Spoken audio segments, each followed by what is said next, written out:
남북 간 군사 합의와 경제 협력에 대해서 미국이 우려의 목소리를 내고 있습니다. 11월 시행하는 비행 금지 구역 확대가 논란이고 또 제재 위반 가능성이 있다면서 남북 경협 리스트와 시간표를 요구한 것으로 알려졌습니다. 송지욱 기자입니다.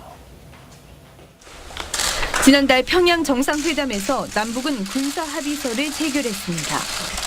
11월부터 전투기 등 군용기는 서부 지역은 MDL로부터 20km까지, 동부 지역은 40km까지 비행할 수 없습니다.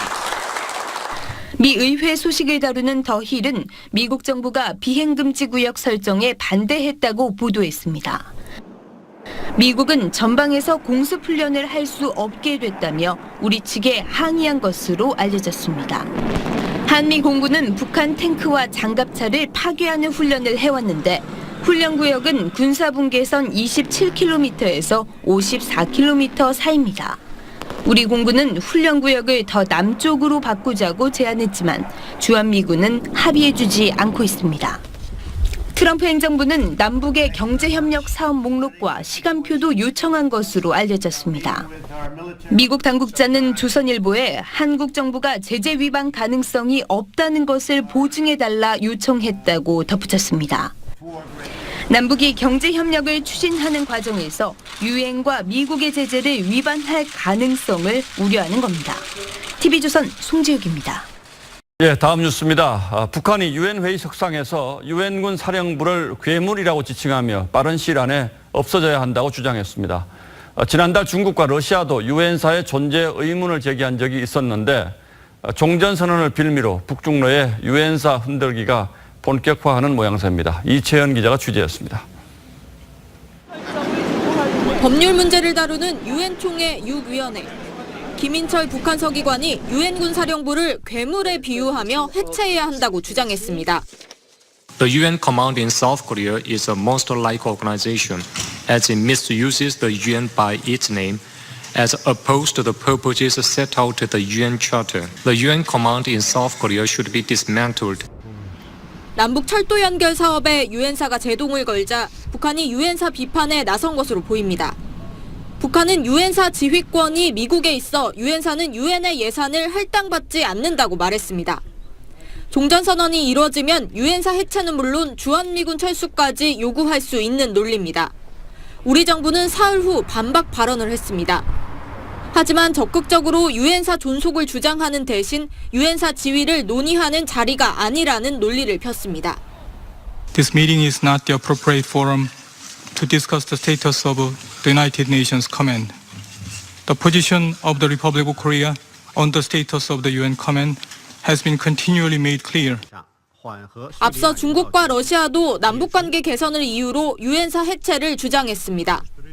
지난달 17일 마차오시 유엔 주재 중국 대사는 유엔사를 냉전시대 산물이라며 비난했고 바실리 네벤자 러시아 대사는 종전선언과 평화협정을 요구하는 상황이라며 유엔사의 필요성에 의문을 제기했습니다.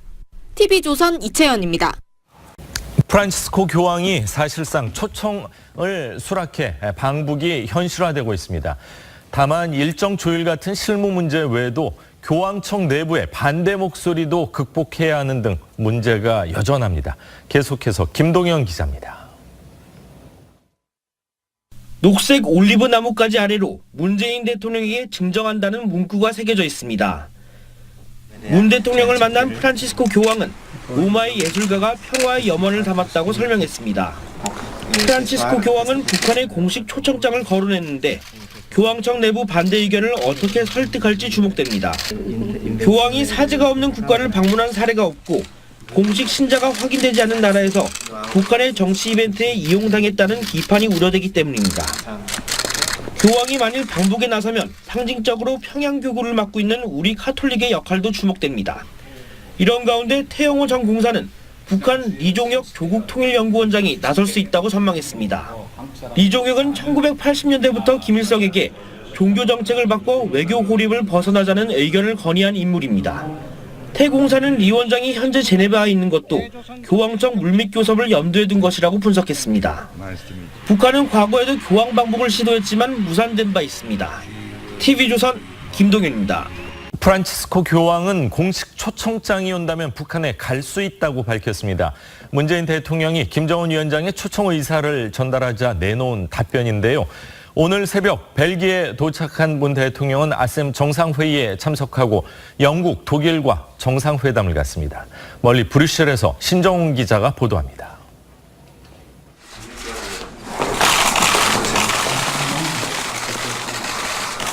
저는 대한민국 대통령으로 당선됐지만 또 김옥표라는 세상을 가진 그런 진작이기도 합니다. 성 베드로 대성당 2층 문재인 대통령이 프란치스코 교황을 보자 가볍게 목례를 하며 악수를 나눕니다.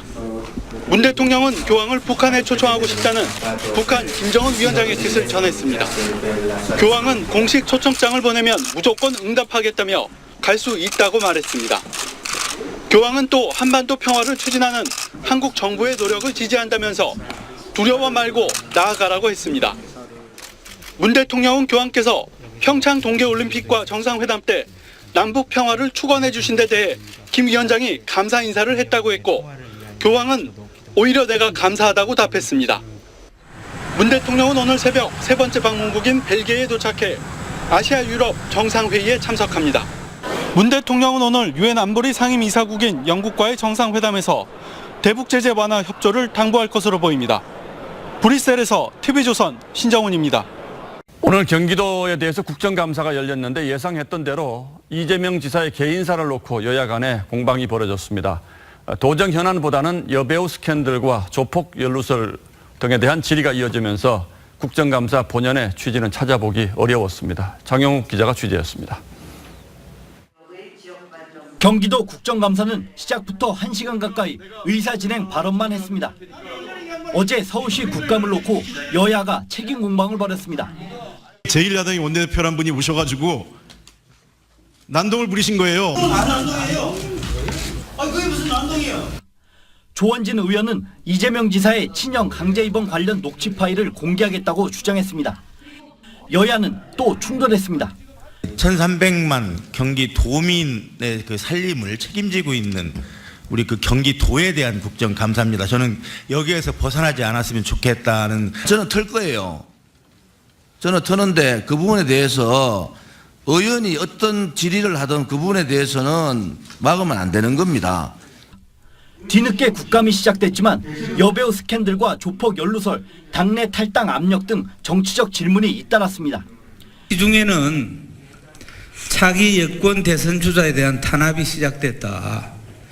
안희정이가 날아가고 또 이재명을 잡고 이제 박원순 남아있다. 뭐 이런 얘기 들어봤습니까? 많이 회자되긴 하는데 제가 동의하지는 않습니다.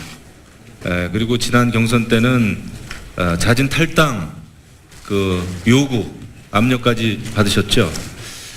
최근에는 당내 그 문재인 정권의 실세로부터 자진 탈당 압력을 받으신 적이 혹시 있으신가요? 그런 말씀하시는 분이 있었지요. 제가 안 하면 그만 아니겠습니까? 경기도 국감은 6시간 넘게 이어졌습니다. 이재명 지사의 개인사에 대한 새로운 증거나 의혹 제기는 없었고 도정에 대한 날카로운 질문도 없이 끝났습니다. TV조선 장동욱입니다. 올해 1조 원대의 적자가 예상되는 한국 GM이 주주총회를 열어서 연구법인 분리라는 걸 의결했습니다. 이 안건에 대해서는 회사 노조와 산업은행 모두 GM이 생산 공장을 철수시키기 위한 사전 작업이라며 반대해 왔는데 결국 GM 측이 밀어붙인 겁니다. 불과 5달 전에 한국 GM 회생을 위해서 8,500억 원을 산업은행이 쏟아부었는데 이번 주총회는 참여조차 하지 못하고 뒤통수를 맞은 셈이 됐습니다. 황민지 기자가 취재했습니다. 한국 GM 노조원들이 복도 문을 부수고 사장실로 향합니다. 하지만 곧 보안요원에 가로막히고 맙니다. 결국 사장실에선 한국 GM 지분 77%를 가진 GM 본사의 단독 임시 주주총회가 열렸습니다. 그리고 GM은 한국 GM을 2개의 법인으로 분리하는 안건을 처리해버렸습니다. 앞으로 한국 GM은 GM 코리아 테크니컬 주식회사라는 법인을 설립할 수 있게 됐습니다. 12월 설립 예정인 GM 코리아 테크니컬은 미국 본사의 연구개발 업무를 맡을 예정입니다. 주총 저지에 실패한 노조는 총파업을 예고했습니다. 노조는 법인 분할이 한국GM의 한국철도를 위한 사전 작업일 수 있다며 반발해왔습니다.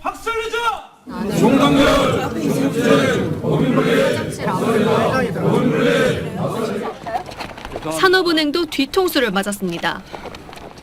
한국GM 회생을 위해 지난 5월 약 8,500억 원을 투입하고 지분 17%를 확보하며 2대 주주가 됐지만 오늘 주총에는 참여조차 못했습니다. 거액의 혈세만 투입하고 GM의 독단 경영에 계속 끌려다닌 겁니다. 그 자기 투자를 보호할 수 있는 경영권에 대한 견제 수단이나 이런 것들 계약을 제대로 안 한 거거든요. 산업은행은 협의 없는 법인 분리에 대해 법적 대응에 나설 방침입니다. 3조 원대 누적 적자를 짊어진 한국GM이 회생 5개월 만에 다시 대혼돈에 빠졌습니다. TV조선 흥민지입니다. 프란치스코 교황이 문재인 대통령을 만난 자리에서 북한을 방문할 수 있다고 말한 데 대해서 여러 가지 해석이 나오고 있습니다. 교황의 방북이 실제로 성사될 수 있을지 오늘은 이 문제를 따져보겠습니다. 자, 강동훈 기자, 교황이 다른 나라를 방문하기 위해서 대체 어떤 과정을 거쳐야 합니까? 일단 방문하는 국가 정상의 초청이 있어야 되고요. 예. 그리고 그 나라의 가톨릭 주교회의 초청이라는 두 가지 조건이 있어야 합니다. 그리고 이 두 가지 조건에 최종적으로 교황이 이를 수락하면 방문이 이루어지는 겁니다. 그러니까 국가와 교회의 초청이 동시에 있어야 되는 거군요. 그런데 지금 북한 당국은 공식적으로 초청장을 보내지도 않았고 또 북한에 실제로 교회라고 진짜 교회는 없지 않습니까? 예, 맞습니다. 북한에는 뭐 교회라고 부를 수 있는 건 없고요. 주교회의도 존재하지 않고 있습니다. 특히 평양에 장충성당이라는 게 있긴 하지만 이 교황이 인정한 사제는 한 명도 없고요.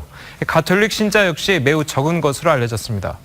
그래서 현재 교황청이 공식 인정하는 평양 교구장은 이 서울 대교구장인 염수경 추기경이 겸직 중에 있습니다. 예. 그래서 주교회의 초청은 염추기경이 해야 할 것으로 보이는데요.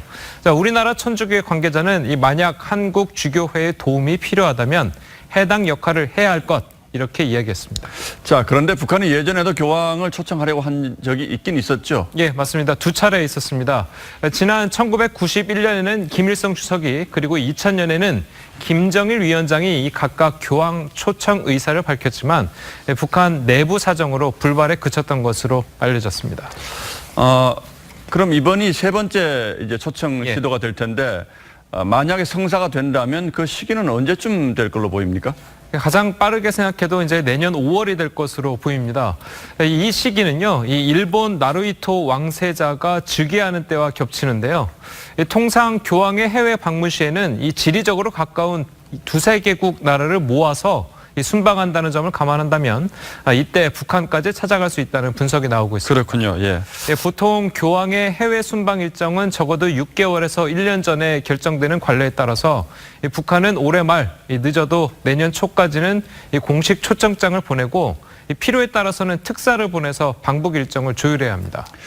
예, 어쨌든 뭐 이런 형식적인 절차도 중요합니다만 교황의 북한 방문은 남북 관계 그리고 한반도 정세가 어떻게 달라지느냐에 따라서 또 변수가 될 테니까 좀 더 지켜보긴 해야겠죠. 예, 강동훈 기자 잘 들었습니다. 깊이 있는 시선으로 오늘을 바라보는 뉴스 퍼레이드 문을 엽니다. 오늘의 뜨거운 이슈 알아봅니다. 프란치스코 교황이 김정은 위원장의 방북 초청을 사실상 수락했습니다. 교황은 한반도 비핵화 상황에 대해서 두려워 말고 앞으로 나아가라고 밝혔는데요. 기대가 커진 교황의 역사적인 방북 소식 자세히 살펴봅니다. 기무사 개헌문건 작성 관여 의혹을 받고 있는 한민구 전 국방부 장관과 김관진 전 청와대 국가안보실장이 합동수사단 조사를 받고 귀가했습니다. 수사가 시작된 지 80여일이 지났는데요. 윗선 수사 본격화할 수 있을지 전망입니다. 금요일 아침 뉴스 퍼레이드 저희는 잠시 후에 찾아뵙겠습니다. 인천공항공사 협력업체 간부가 아들뿐만 아니라 조카들과도 함께 근무하고 있는 사실이 확인됐습니다. 대통령이 인천공항 직원에 대해 정규직 전환을 약속한 뒤에 일부는 정규직이 됐습니다. 김미성 기자의 단독 보도입니다. 임기 내에 비정규직 제로 시대를 열겠다 이렇게 약속을 드리겠습니다. 문재인 대통령의 선언으로 인천공항공사 협력업체 직원 만여 명이 정규직 전환을 약속받았습니다. 보안 경비를 담당하는 한 협력업체의 현장 소장은 정규직 전환 선언 직후인 지난해 8월 아들 2명과 조카 5명을 입사시켰습니다. 일부는 이미 정규직이 됐고 나머지도 정규직이 될 가능성이 높습니다. 인천공항공사가 자유한국당 민경욱 의원실에 제출한 자료를 보면 인천공항공사 채용비리 신고센터에 친인척 채용비리 14건이 접수돼 조사가 진행 중입니다. 또 다른 공항협력업체에서는 남편이 민노총 지부장으로 있을 때 부인이 입사한 사례도 있습니다. 정규직 전환 선언 이후 부인이 초고속 승진을 해 정규직 전환 순번을 앞당겼다는 의혹을 받고 있습니다. 친인척 입장이 있으니까 노동조합청에서 서로 간에 문제 제기를 안 하는 상황이면 서로 간에 합조적인 거죠. 문재인 대통령이 취임한 직후에 정규직화 작업이 시작됐는데요. 특정 노조의 배불리기에 악용되고 있는 것은 아닌지 채용 비리에 대한 전면적인 조사가 필요하다고 생각합니다. 인천공항공사는 협력업체라도 민간 기업의 인사에 직접 관여할 수 없어 조사에 어려움이 있다고 해명했습니다. TV조선 김민선입니다. 다음 소식입니다. 어젯밤 서울경찰청 국정감사에선 PC방 살인 사건에 대해 의원들의 질타가 이어졌습니다. 야당은 드루킹 부실 수사와 집회 소송 취하를 놓고 경찰의 중립성을 문제 삼았습니다. 성민혁 기자가 보도합니다. 야당 의원들은 경찰의 드루킹 수사가 부실 수사라고 질타했습니다. 드루킹 관련 수사 말이죠. 이 부분 솔직히 한번 말씀하면 좀 아쉽죠. 디지털 사이버 수사의 특성상 디지털 분석에 시간이 오래 걸리고 급기야 호통이 나왔습니다. 턱금이 들어보세요. 경찰이 민중총궐기 사건과 관련해 손해배상 소송을 취하라고 권고한 것도 비판이 나왔습니다. 국가가 성소할 수 있는 상황에서 만약에 이게 포기하게 되면 배임죄에 해당될 수 있고 국고 손실죄에 해당될 수 있다는 것도 알고 계시죠? 본청에서 법리적으로 신중히 판단을 해서 할 걸로 알고 있습니다. 강서구 PC방 살인 사건은 경찰 초동 대응이 부실했다는 질타가 이어졌습니다. 경찰은 처음 신고받고 출동했을 땐 단순한 말싸움이었다고 해명했습니다. 격렬하게 싸우고 있었던 사안이 아니고요. 피의자하고 동생하고 PC방에서 이제 불친절하다는 이유로 단순히 말싸움 중이었습니다. 경찰은 피의자의 동생이 공범인지 논란이 있는 것에 대해선 CCTV 분석을 통해 면밀히 살펴보겠다고 밝혔습니다. TV조선 성민혁입니다. 대전의 한 체육관 건설 현장에서 큰 불이 났습니다. 불이 순식간에 건물 전체로 번져 근로자 11명이 다쳤습니다. 이호진 기자입니다. 건물 전체가 시뻘건 불길에 휩싸였습니다. 불이 번지면서 폭발음도 잇따릅니다. 지금 뭐가 펑펑 터지는 소리가 나길래 가서 보니까는 이게 불이 확 번지면서 이제 불이 연기가 엄청 나더라고요. 검은 연기가 하늘을 뒤덮을 정도로 불길이 거셉니다. 인근 아파트 주민 수백여 명은 긴급 대피했습니다. 창문을 보니까 연기가 엄청나게 많이 나가지고 이거 뭔가 좀 잘못됐다 싶어가지고 이제 나가서 보니까 불이 활활 타고 있더라고요. 오늘 낮 3시 23분쯤 대전의 한 다목적 체육관 신축 공사장에서 불이 났습니다. 지하 1층 수영장 여자 락커룸 부분에서 불이 시작됐습니다. 근로자가 소화기로 진화를 시도했지만 실패했습니다. 마감되지 않은 외장재와 건물 전체에 설치되어 있던 방진망이 모두 가연성 소재이다 보니 불이 순식간에 건물 전체로 번졌습니다. 불은 지하 2층 지상 3층짜리 체육관 건물을 모두 태우고 1시간 30분 만에 꺼졌습니다. 창문이 없으니까 밑에 층에서 바람 불 것이 상층 창문 안으로 들어가겠죠. 차단이 안 되겠죠. 현장에 있던 근로자 39명 가운데 11명이 중경상을 입었습니다. 경찰과 소방당국은 화재 원인을 조사하고 있습니다. TV조선 이호진입니다. 지난 주말 서울 강서구의 한 PC방 앞에서 벌어진 살인 사건이 계속 논란이 되고 있습니다. 피의자가 우울증을 앓았다고 주장하면서 심신미약에 대한 강력 처벌을 요구하는 국민청원이 그 파장의 시작이었는데요. 여기에 함께 있었던 피의자 동생도 공범이 아니냐, 경찰의 초동 대응이 미흡하지 않았냐 이런 논란까지 더해졌습니다. 피해자에 대한 추모 분위기도 확산되고 있습니다. 구민성 기자가 취재했습니다. 서울 강서구의 한 PC방. 앞에 놓인 국화꽃이 사건 현장임을 짐작케 합니다. 지난 14일 PC방에 왔던 30살 김모 씨는 아르바이트생 21살 신모 씨와 말다툼을 벌였습니다. 신고를 받고 출동한 경찰은 두 사람을 진정시킨 뒤 그대로 돌아갔지만 직후 사건이 벌어졌습니다. PC방을 나와 이곳을 뛰어 올라온 김 씨는 흉기를 들고 6분 만에 다시 돌아와 피해자를 잔혹하게 살해했습니다. 경찰은 김 씨의 우발적 범행이라고 판단했지만 범행 현장 CCTV에 김 씨의 동생이 함께 있었던 장면이 담겨 공범 논란이 확산됐습니다. 경찰의 초동 대처 미흡에 대한 비판과 함께 김 씨가 우울증을 주장하면서 심신미약으로 인한 가벼운 처벌은 안 된다는 청와대 청원에 50만 명이 넘는 시민들이 서명했습니다. 여론이 들끓자 이주민 서울지방경찰청장이 직접 해당 경찰서를 방문했습니다. 인터넷이나 언론에서 제기되는 여러 가지 의혹에 대해서도 철저하고 엄정하게 또 한치의 의혹도 없이 엄정 철저하게 수사할 것을. 김 씨는 법원이 감정 유치 영장을 발부하면서 내일부터 한 달 동안 정신 감정을 받게 됩니다. TV조선 구민성입니다. 네, 어제 서울 도심에선 카풀 서비스에 반대하는 택시기사들의 대규모 집회가 열렸습니다. 정부도 고민인데 정부는 카풀 횟수를 제한하는 중재안을 검토 중인 것으로 알려졌습니다. 보도에 조정린 기자입니다. 전국 택시기사들이 팻말을 들고 광화문 광장을 메웠습니다. 주최 측 추산 7만 명이 모였습니다. 카풀 허용 반대한다! 반대한다! 반대한다! 이들은 카카오의 카풀 서비스가 택시 생존을 위협한다고 주장했습니다. 택시 산업 발전의 종사자와 초개선을 위한 종합대책을 조속히 발표할 것을 강력히 촉구한다. 집회가 열린 시각 도로에는 택시가 눈에 띄게 줄었습니다. 서울은 택시 운행률이 80%, 경기 인천 지역은 한때 운행률이 60%를 밑돌았습니다. 제가 1시 한 20분 기다렸거든요. 지금 기다리는 사람도 줄 서 있고 불편한 점이 한두 가지가 아닙니다. 국토부는 갈등을 중재하기 위해 하루 2번으로 카풀 횟수를 제한하는 방안을 검토하는 것으로 알려졌습니다.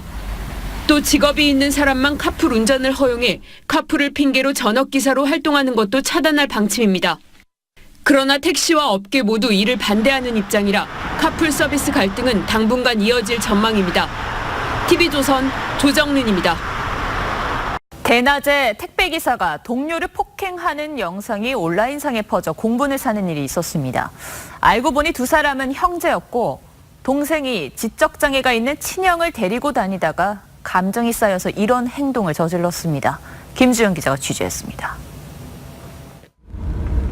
택배기사가 물건을 건네는 동료의 머리를 잡고 뺨을 때립니다. 분이 풀리지 않는지 폭행은 계속됩니다. 그리고는 동료를 적재함에 밀어넣고 문을 닫아버립니다. 알고 보니 두 사람은 친형제. 어제 오후 4시쯤 30살 택배기사 A씨가 지적장애가 있는 형을 때린 겁니다. 이 영상이 인터넷에 퍼지자 A씨는 오늘 새벽 사죄의 글을 올렸습니다. 장애가 있는 형과 홀어머니를 모시고 택배 일을 하며 살고 있는데 형이 이상행동을 보여 힘든 상황이었다고 해명한 겁니다. 밤새 온라인을 통해 처벌 여론이 일자 경찰이 수사에 착수해 A씨 형제 모두 조사를 받았습니다. 이곳에서 형과 함께 택배 상자를 싣던 동생은 상자를 순서대로 주지 못하는 형의 모습에 화가 나 때렸다고 말했습니다. 택배기사인 동생은 장애가 있는 형을 집에 두고 나올 수 없어 함께 다닌 것으로 조사됐습니다. 어머님도 장애인이시고 이러다 보니까 이제 형을 둘 수가 없어서 같이 데리고 다녔다. 경찰은 피해자인 형을 보호하기 위해 친척 집으로 분리하고 상습 폭행이 있었는지 확인하고 있습니다. TV조선 김주영입니다.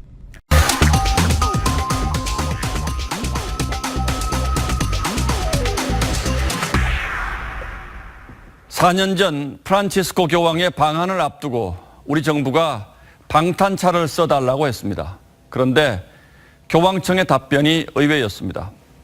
그러면 교황님은 한국에 안 가실 겁니다 라고요. 교황은 전 세계 분쟁 지역도 자주 방문하지만 방탄차는 물론 방탄조끼도 거부합니다. 총탄이 날아다니는 팔레스타인에 갔을 때도 그랬습니다. 교황은 거침없는 파격 그리고 두려움 없는 행보를 이어왔습니다. 암살 위협을 무릅쓰고 마피아 본거지를 찾아가 파문하기도 하고 얼굴이 혹으로 뒤덮인 희귀병 환자를 쓰다듬고 끌어안고 입을 맞추기도 합니다. 그래서 시사주간지 타임은 교황을 2013년 올해의 인물로 내세우며 슈퍼스타로 불렀습니다. 그 이유는 왕궁에서 거리로 나와 시대의 중심에 섰다는 것이었습니다. 어제 교황이 북한에 갈 수 있다고 방북 의사를 밝힌 것도 파격입니다. 북한에는 종교의 자유도 천주교 사제도 없습니다. 최악의 인권 상황도 걸림돌이 될 수 있습니다. 관례대로라면 방문할 여건이 되지 않는 곳이지만 교황은 여기에 개의치 않는 듯 했습니다. 그래서 한국민에게 평화를 향해 멈추지 말고 나아가라, 두려워하지 말라고 한 격려가 더 힘있게 들렸죠. 이제 공은 북한으로 넘어갔습니다. 4년 전 교황이 탄 비행기가 한국에 도착할 무렵이었습니다. 북한이 동해로 로켓 5발을 쏘아 올렸습니다. 김정은 위원장이 참관한 발사 시험이었고 외신들은 교황 방한에 맞춘 무력 시위라고 해석했습니다. 그 김 위원장이 교황이 오시면 열렬히 환영하겠다고 한 것으로 전해졌습니다. 그 말이 진심이라면 북한이 먼저 해야 할 일이 있습니다. 고립을 벗고 개혁 개방의 길을 가겠다는 분명한 의지와 비핵화의 진정성을 또한 밝혀서 화답하는 일일 겁니다. 프란치스코 교황은 내 가슴과 머리에 항상 한반도가 있다고 말해왔습니다. 휴전선 철조망으로 엮은 가시면류관을 방한 선물로 받고는 분단의 고통을 이해한다고도 했습니다. 종교는 낮고 어두운 곳에 자리할 때 사랑의 힘이 더 커지는 법입니다. 교황이 북한 땅에 구원의 올리브 가지를 내밀어 희망과 믿음의 씨앗을 뿌려주길 기다려보겠습니다. 10월 19일 앵커의 시선은 프란치스코 슈퍼스타였습니다. 탄성이 좋은 매트 위에서 뛰어노는 소위 방방이라고도 불리는 트램펄린 놀이터가 곳곳에 많이 생겼습니다. 아이들은 물론 성인들도 즐기는 경우가 많은데 골절상을 입는 등 안전사고가 적지 않게 발생합니다. 송무빈 기자가 취재했습니다. 18살 고등학생 양희원 군과 정근호 군은 트램펄린은 다시 쳐다보기도 싫습니다. 최근 동네 친구들과 함께 트램펄린을 타다가 발목을 크게 다쳤기 때문입니다. 뛰었다가 내려오면서 이제 제 발을 밟은 거예요. 그래갖고 처음에는 조금 욱신욱신 됐는데 아파갖고 병원 갔는데 인대 쪽 무리 갔다 해갖고 깁스했었어요. 발 꺾이면서 하나가 골절됐었거든요. 도대체 트램펄린 시설 관리가 어떻게 이뤄지길래 골절상까지 발생하는 건지 직접 찾아가 봤습니다. 트램펄린 하나에 한 명만 뛰는 게 원칙. 하지만 잘 지켜지지 않습니다. 여럿이 함께 뛰다 보니 쓰러지거나 부딪히기 일쑤고 주변 사람까지 위험할 수 있는 텀블링을 하는 사람도 있습니다. 위험해. 재미를 위해 불을 끄는 곳도 있는데 넘어진 사람이 있어도 잘 안 보일 정도입니다. 특히 어른과 어린이가 함께 뛸 수 있는 곳은 더욱 위험합니다. 이렇게 몸집 크기가 많이 차이 나는 사람과 동시에 뛰지 않고 엇갈리게 뛰게 될 경우 아주 큰 부상을 입을 수 있습니다. 아찔한 상황이 곳곳에서 목격되지만 안전요원은 찾아보기 힘듭니다. 안전요원분들은 따로 트램펄린 주요 부상은 시설물 사이 팔다리 끼임이나 잘못된 착지로 인한 허리 목 충격, 이용자 간 상호 충돌 등으로 발생합니다. 일단 올라오는 그 반동인데 작은 아이는 지금 내려가고 있는 상태인데요. 네. 아래쪽 그 바닥판이 생각보다 상당히 탄력이 좋기 때문에 부딪히는 힘만으로 이런 골절이 발생합니다. 트램펄린이 인기인 해외에서는 관련 사고가 끊이질 않는데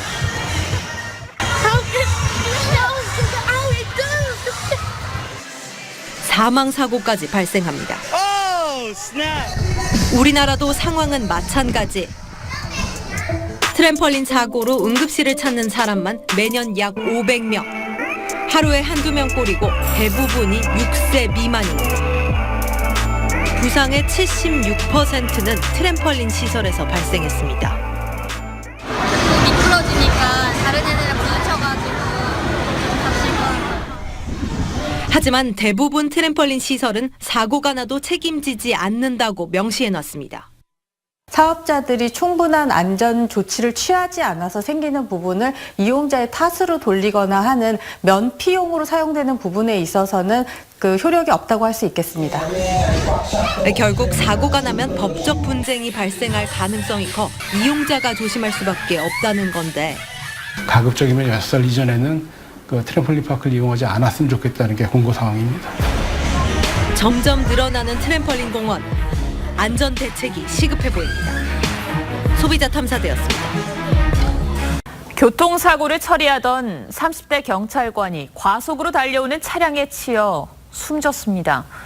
경찰관인 아내와 5살, 3살 그리고 1살인 새 아들을 남기고 떠나 안타까움을 더했습니다. 이성진 기자입니다. 트럭이 앞서가던 승용차를 추돌합니다. 경찰관 2명이 도착해 현장을 수습합니다. 잠시 뒤 25살 장모 씨가 몰던 SUV가 미처 속도를 줄이지 못하고 경찰관을 덮칩니다. 경찰관 한 분은 쓰러져 계시고 한 분은 이제 그 같이 계시던 분은 그분도 당황해가지고 막 고함을 지르고 일부. 장 씨는 시속 70km 제한도로에서 130km로 과속했다고 경찰에 진술했습니다.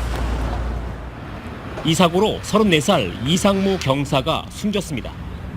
이 경사는 다른 파출소의 관할지에 지원을 나왔다가 사고를 당했습니다. 날벼락 같은 소식에 빈소는 눈물 바다를 이루었습니다. 경찰관 부부였던 이 경사는 5살과 3살, 1살 난 아들 삼형제를 두었습니다. 젊은 나이에 어디를 빨리 가는 거 모르겠어요. 자기 밟혀서 왜 가는 거 모르겠어요. 와가는 거 모르겠어요. 10년 전 경찰에 입문한 이상무 경사는 서울에서 일하다 부모님 옆에서 살기 위해 지난해 7월 김해로 전근 왔습니다. 이 경사는 그동안 중요 범인 검거 등으로 3차례 표창을 받은 모범 경찰관이었습니다. 솔선수범하고 근무 성실하고 직원 간의 화합도 잘했고 갑작스레 이런 사고를 당해 정말 안타깝게 생각합니다. 경찰은 이상무 경사에게 공로장 훈장과 1계급 특진을 추서하기로 했습니다.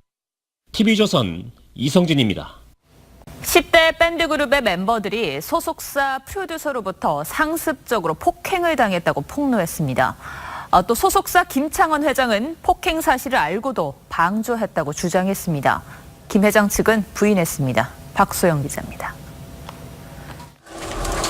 더 이스트라이트 멤버인 이석철, 이승현 형제는 오늘 오전 긴급 기자회견을 열고 소속사 프로듀서에게 폭행, 감금 등 학대를 받아왔다고 폭로했습니다. 4년간 이렇게 협박을 당하고 감금 폭행을 당하고 저희 전체 멤버가 단체로 엎드려 뻗쳐를 하고 기합을 한 상태에서도 몇 시간 수차례 맞았던 경험도 있고요. 리더 이석철 군은 멤버들이 연습실과 녹음실에서 야구방망이와 마이크로 매를 맞았다며 보컬은 몽둥이에 맞아 머리에 피를 흘리기도 했다고 털어놨습니다. 이들은 협박도 당했다고 주장했습니다. 더이스트라이트는 해체하면 되고 너희들만 죽는다고 협박을 일삼아 감히 부모님께 말씀드리지 못하고 참고 살 수밖에 없었습니다. 또 소속사 회장이자 김건모 클론을 키운 음반 제작자인 김창환 회장 역시 폭행 사실을 알고도 방조했다고 주장했습니다. 김창환 회장인데 이걸 지나가다 보고 또 이제 이승현이 머리채가 잡혀 있는 것을 보고도 이제 살살해라. 미디어라인 측은 프로듀서의 폭행 혐의를 인정하고 사표를 수리했고 개인의 일탈이었을 뿐 김 회장의 폭행 방조는 사실이 아니라고 반박했습니다. TV조선 박소영입니다. 어제 서울시 국정감사는 서울교통공사 채용 의혹을 놓고 공방이 벌어졌습니다. 한국당의 시위를 시청 측이 막는 과정에서 파행 사태도 겪었는데요. 박원순 시장은 감사원 감사를 강조했지만 해고자 복직 등 추가 의혹이 불거지면서 사태는 더 커지고 있습니다. 신은서 기자입니다. 김성태 원내대표 등 자유한국당 의원들이 시청 진입을 시도합니다. 서울교통공사 친인척 채용 의혹을 비판하기 위해서입니다. 서울시는 시청 내 집회는 불가하다며 막았습니다. 아니 안 밀었다고요. 아니 같이. 국감장에선 교통공사의 친인척 채용 의혹이 포화를 맞았습니다. 공사 직원 11%가 넘는 1,912명이 친인척 관계로 드러났고 배우자가 한 38% 정도로 배우자가 많네. 예. 전직 노조위원장의 아들이 정규직으로 전환됐다는 주장도 나왔습니다. 전임 노조위원장 아들이 비정규직이었다가 무기계약직이 되고 이번에 정규직이 되셨더군요. 박원순 시장은 감사원 조사에 따라 조치하겠다고 밝혔습니다. 비리가 있다고 하면 그것은 큰 문제이기 때문에 감사원에 이 부분을 감사해달라고 요청을 하기로. 하지만 박 시장 재임 기간 대법원이 정당한 해고라고 판결한 10여 명을 포함해 해고됐던 민노총 조합원 30여 명이 복직한 사실이 드러나 논란입니다. 야당은 이들 가운데 일부는 지난 2011년 박 시장의 선거를 도왔다고 지적했습니다. TV조선 신은서입니다. 사태가 이렇게 된 배경에 한국어린이집 총연합회의 정치권 로비가 있었던 것 아니냐는 의혹도 불거지고 있습니다. 경찰이 지금 한국어린이집 총연합회가 입법 로비를 위해서 불법 후원금을 뿌린 의혹을 수사하고 있습니다. 연합회 회장이 입건됐고 의원실에 전달한 자금의 액수와 내용 등이 적힌 장부도 나왔습니다. 파문이 정치권으로 확산할 가능성도 있어 보입니다. 홍영재 기자입니다. 한국어린이집 총연합회가 지난해 국회의원실에 불법 후원금을 제공했다는 의혹이 담긴 문건입니다. 보건복지 예결위 소속 의원실 이름과 날짜, 지급액으로 20만 원에서 100만 원까지 돈 액수가 보입니다. 어린이집 연합회 김용희 회장이 950만 원대의 공금을 이용했다는 의혹을 받자 이를 해명하는 과정에서 직접 김 회장이 문건을 공개했고 3명의 연합회 의원이 지난 5월 김 회장을 고발하면서 경찰이 수사에 나선 겁니다. 그 리스트를 보여주면서 대입이라고 하면서 보여주면서 이런 식으로 국회의원실에 흘러갔다. 어린이집 연합회 분과위원장 시절인 2013년 김 회장은 보건복지 소속 의원들에게 줄 후원금을 모았다는 의혹도 받고 있습니다. 개인이 아닌 단체나 법인은 후원금을 모으거나 기부하면 정치자금법 위반입니다. 어린이집 원장님들이 집행부를 뺀 나머지는 이런 것들을 이해하기가 많이 힘들어요. 분과별로 드리는 경우가 있다라든지 아니면 안내를 한다거나 이제 이런 경우들이. 경찰은 김 회장 측 계좌를 분석해 당시 모은 4,760만 원이 여러 명의 국회의원에 보내진 사실을 확인했습니다. 경찰은 김 회장을 정치자금법 위반 혐의로 입건하고 후원금 전달 과정에 또 다른 불법 행위가 있었는지 수사를 확대할 방침입니다. TV조선 홍영재입니다. 예, 지금부터는 그 파문이 일파만파로 번지고 있는 비리 유치원 관련 뉴스를 살펴보겠습니다. 정부가 어린이집들이 얼마나 아이들을 잘 돌보는지 평가해서 인정을 하는 제도가 있습니다. 그런데 이게 또 엉터리였습니다. 부정한 수단으로 보조금을 받아 챙기거나 아동학대로 적발된 곳까지 대부분 우수 등급을 받았습니다. 이러니까 불신이 커질 수밖에 없겠죠. 이유진 기자가 취재했습니다. 지난 여름 아동학대 의혹을 받은 어린이집. 보건복지부 평가 인증 간판을 버젓이 달고 있습니다. 지난해 아동학대로 55곳의 어린이집 인증이 취소됐는데 취소 전 이들의 평가 인증 점수는 평균 94.75점으로 최우수 등급이었습니다. 보조금을 부정수급한 어린이집도 평균 우수 등급이었습니다. 지난해 인증받은 어린이집 8,200여 곳 중 96%가 90점 이상을 받을 만큼 인증제도는 변별력이 없습니다. 이것도 결국은 우리 되게 좋아요라고 광고하는 느낌 약간 들어서 저는 실제로 다녔던 엄마들의 의견이나 이런 걸 좀 많이 하고 구비 서류만 완벽하게 갖추면 높은 점수를 받을 수 있다 보니 보육교사들은 보육에 집중하지 못한 채 몇 달 동안 서류 작업에 매달려야 합니다. 보육이 안 될 정도로 안 돼서 공무원처럼 서류해야 돼요. 이게 서류 중심이다 보니까 실질적으로 아이들 보육에 집중을 못하고 교사들이 사정이 이렇다 보니 더 좋은 평가를 받기 위해 이렇게 인터넷에서 보육교사 근무일지를 사고 또 팔기도 합니다. 객관적으로 믿을 수 있는 평가를 제대로 해줄 수 있는 기관을 좀 만들었으면 좋겠어요. 유명무실한 평가 인증을 개선해야 한다는 목소리가 커지고 있습니다. TV조선 이유진입니다. 오늘 기획재정부 국정감사장에서는 맥주값 문제가 화두로 떠올랐습니다. 김동연 경제부총리가 주류 종량세 도입을 검토하겠다고 말한 건데요. 지금은 가격을 기준으로 세금을 매깁니다만 종량세가 도입되면 양이나 도수를 기준으로 부과가 됩니다. 자, 그 결과 국산 캔맥주와 병맥주 가격은 저렴해집니다. 하지만 생맥주가 문제입니다. 세금이 리터당 60% 오르게 된다고 합니다. 가정에서 맥주를 즐기는 분들에게는 희소식입니다만 치킨에 생맥주를 즐기는 치맥족들에게는 비보죠. 박재훈 기자가 보도합니다. 편의점 주류 코너에선 각종 수입 맥주를 4캔에서 8캔에 만원씩 묶음으로 팝니다. 자연스레 국산 맥주보다 수입 맥주로 손이 갑니다. 수입산 맥주가 국산 수제 맥주보다 저렴한 건 과세 표준이 다르기 때문입니다. 주세는 같은 72%지만 국산 맥주는 제조 원가에 판매 관리비와 이윤이 포함된 값에 부과하고 수입 맥주는 판매 관리비와 이윤을 뺀 수입 신고액에 부과합니다. 국산 맥주의 역차별 지적이 나오자 김동연 부총리는 가격이 아닌 제품의 양을 기준으로 과세하는 종량세 방식 도입을 검토하겠다고 했습니다. 사실은 저희가 깊이 고민하고 있는 부분이고 이 맥주뿐만 아니라 전체 주류에 대한 종량세를 전반적으로 검토를 할 계획입니다. 하지만 이 경우 퇴근길의 즐거움, 치맥 한 잔이 부담스러워질 수 있습니다. 포장비 등이 없어 원가가 싸기 때문에 세금이 낮았던 생맥주의 가격이 올라가는 탓입니다. 생맥주 같은 경우는 60% 세금이 올라갑니다. 생맥주가 이 서민들에게 주는 여러 가지 의미들. 호프집 생맥주를 부담 없이 즐기느냐, 국산 수제 맥주를 더 싼 값에 마시느냐, 기재부와 애주가들 모두에게 고민거리입니다. TV조선 박지원입니다. 며칠 전 뉴스9에서는 교수인 아버지가 자신의 아들에게 최고 학점을 줘서 대학판 숙명여고를 하는 의혹이 일고 있다는 보도를 단독으로 해드린 바 있습니다. 그런데 학점뿐만이 아니었습니다. 이 아들이 성적 장학금과 아버지가 지도교수인 사업단의 장학금까지 받은 사실도 확인되었습니다.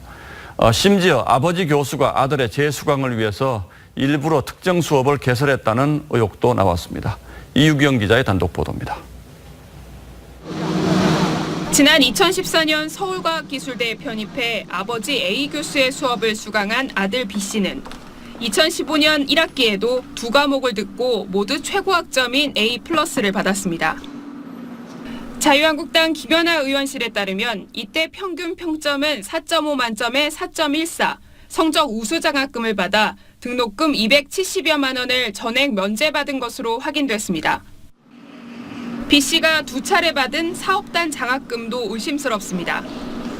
대학 측이 국책사업 예산을 따내 학과에 지급하는 사업단 장학금을 받으려면 특정 과목을 듣고 전시회에 작품을 내 우수작으로 평가받아야 하는데 당시 지도교수가 아버지 A 교수였습니다. 이렇게 B 씨가 재학 기간 받은 장학금은 모두 540여만 원입니다. 편입을 한 경우라서 아마 수업 따라가기가 굉장히 처음엔 힘들거든요. 근데 수업을 보면 다 너무 정말 우수한 성적을 관리가 있었지 않았을까. 아들의 성적 관리를 위해 강의를 개설했다는 의혹도 나옵니다. B 씨가 2014년 1학기에 다른 교수의 전공 필수 과목을 듣고 B0 학점을 받자 A 교수가 1년 뒤 같은 강의를 개설해 재수강한 아들에게 A+를 줬습니다.